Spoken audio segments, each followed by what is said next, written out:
Untuk kepentingan nasional, untuk nasional interest kita, ya apapun yang diprotes negara lain ya akan kita hadapi. Lithium baterai, 80% modalnya itu adalah kobalt. Nah sekarang dengan kita punya kobalt, maka Indonesia itu menjadi global player nantinya untuk lithium baterai. Lah kenapa kita mesti ekspor ke Cina? Barang-barang kita, mau kita ekspor, mau enggak kan suka-suka kita. Indonesia memang tidak termasuk dalam 10 besar negara produsen rare earth element atau REE di dunia. Tapi potensi REE di Indonesia ini tidak boleh dipandang sebelah. Nah, ini hanya perang bisnis antar negara, perang ekonomi antar negara. Tapi dipakai alasan terus. Nggak butuh-butuh amat kok. Kalau nanti kita punya B30, B40, 50, maka dia nanti yang minta kita.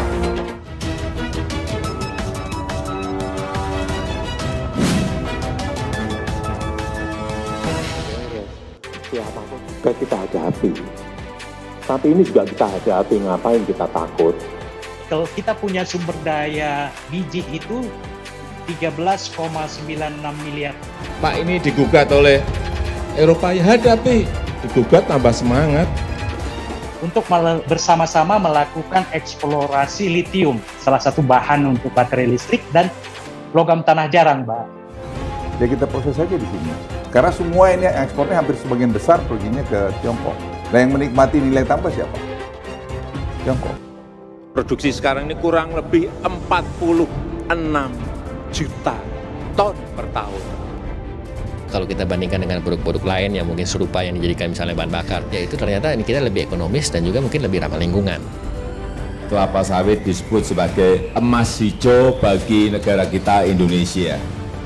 Sawit itu sudah menjadi suatu bahan atau komoditas energi. Jadi logam tanah jarang itu kita mengetahui bahwa produk-produk teknologi tinggi mulai dari komputer, chip, kemudian smartphone, baterai hibrida, LCD, superkonduktor, dan reaktor nuklir sampai industri pertahanan semua memanfaatkan LTG. Alhamdulillah ekonomi negara kita Indonesia tetap stabil di tengah perekonomian dunia yang terus menurun dan bergejolak. Indonesia di tangan Jokowi memang ingin mengubah kebijakan ekspor bahan mentah. Merdeka! Merdeka! Merdeka! Indonesia ternyata memiliki harta karun terpendam yang super langka, tapi sayang belum dikembangkan sama sekali. Padahal dunia berlomba-lomba mencari harta karun super langka ini karena manfaatnya yang begitu besar di era modern saat ini. Harta karun terpendam ini bernama logam tanah jarang atau LTJ atau Rare Earth Element.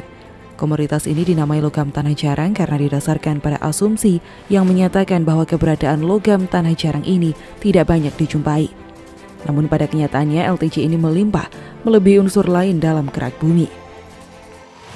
Kemudian untuk sumber daya logamnya itu 204 juta ton.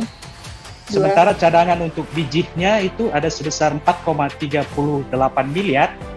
Dan logamnya itu 69,39 juta ton. Nah sementara untuk bauksit kita punya 5,5 miliar ton. Dan untuk logamnya kita punya 2,14 juta ton. Sementara untuk cadangannya kita punya 2,96 miliar ton. Dan untuk logamnya kita punya 1,14 juta ton. Banyaknya negara yang mengincar logam tanah jarang ini bukan tanpa alasan. Karena di tengah kemajuan teknologi saat ini, logam tanah jarang ini sangat dibutuhkan. Logam tanah jarang merupakan bahan baku peralatan teknologi, mulai dari baterai, telepon seluler, komputer, industri elektronika hingga pembangkit listrik berbasis energi baru terbarukan seperti pembangkit listrik tenaga surya atau pembangkit listrik tenaga angin. Selain itu, bisa juga untuk bahan baku kendaraan listrik hingga industri pertahanan atau peralatan militer. Jadi logam tanah jarang itu kita mengetahui bahwa produk-produk teknologi tinggi mulai dari komputer, chip, kemudian smartphone, baterai hibrida, LCD, superkonduktor, dan reaktor nuklir sampai industri pertahanan semua memanfaatkan LTG. Berdasarkan buku potensi logam tanah jarang di Indonesia, Badan Geologi Kementerian ESDM pada 2019, logam tanah jarang atau LTJ ini merupakan salah satu dari mineral strategis dan termasuk critical mineral yang terdiri dari 17 unsur. Ke-17 unsur tersebut antara lain scandium, lanthanum, cerium, praseodymium, neodymium, promotium, samarium, europium, gadolinium, terbium, dysprosium, holmium, erbium, thulium, ytterbium, lutetium, dan yttrium. Meskipun demikian, unsur tersebut sangat sukar untuk ditambang karena konsentrasinya tidak cukup tinggi untuk ditambang secara ekonomis. Ke-17 unsur logam ini mempunyai banyak kemiripan sifat dan sering ditemukan bersama-sama dalam satu endapan secara geologi.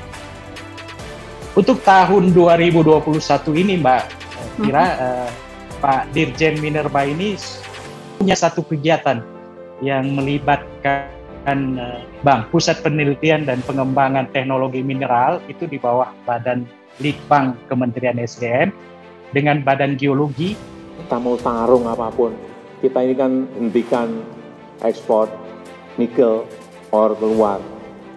Ini sudah digugat sama Uni Eropa. Untuk kepentingan nasional, untuk nasional interest kita, ya apapun yang diprotes negara lain ya akan kita hadapi. Mineral yang mengandung LTC utama adalah basnaisit, monasit, xenotim, zirkon, dan apatit. Mineral tersebut merupakan mineral ikutan dari mineral utama seperti timah, emas, bauksit, dan laterit nikel. Adapun cadangan logam tanah jarang terbesar di dunia terdapat di Cina. Selain penyimpan logam tanah jarang terbesar di dunia, Cina juga merupakan produsen LTC terbesar di dunia. Selain Cina, LTC dijumpai di Amerika Serikat, tepatnya di Mountain Pass AS, lalu Olympic Dam di Australia Selatan, di mana 1980-an ditemukan jebakan raksasa yang mengandung sejumlah besar unsur-unsur tanah jarang dan uranium. Selain itu, tersebar juga di Rusia, Asia Selatan, Afrika bagian selatan, dan Amerika Latin. Komoditas ini memang belum diproduksi di Indonesia, namun Indonesia juga memiliki sumber harta karun terpendam ini. Indonesia memang belum memiliki data utuh terkait total sumber daya logam tanah jarang ini karena masih minimnya penelitian terkait LTC di tanah air.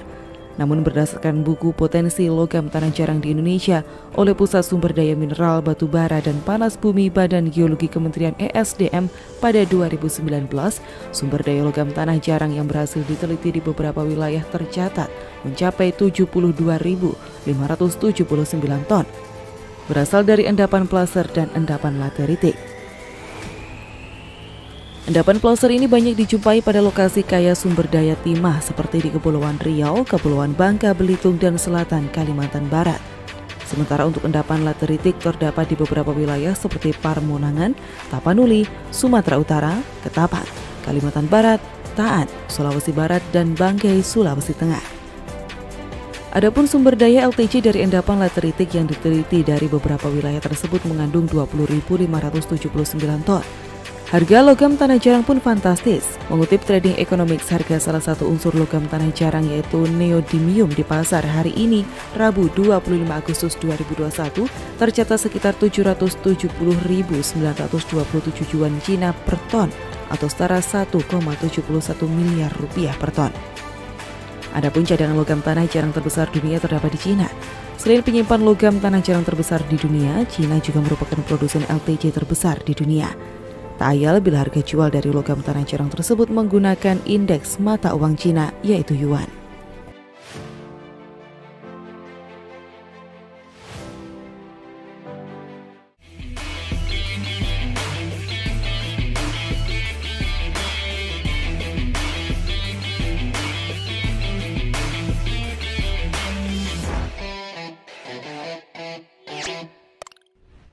Jangan lupa untuk subscribe dan nyalakan lonceng notifikasinya.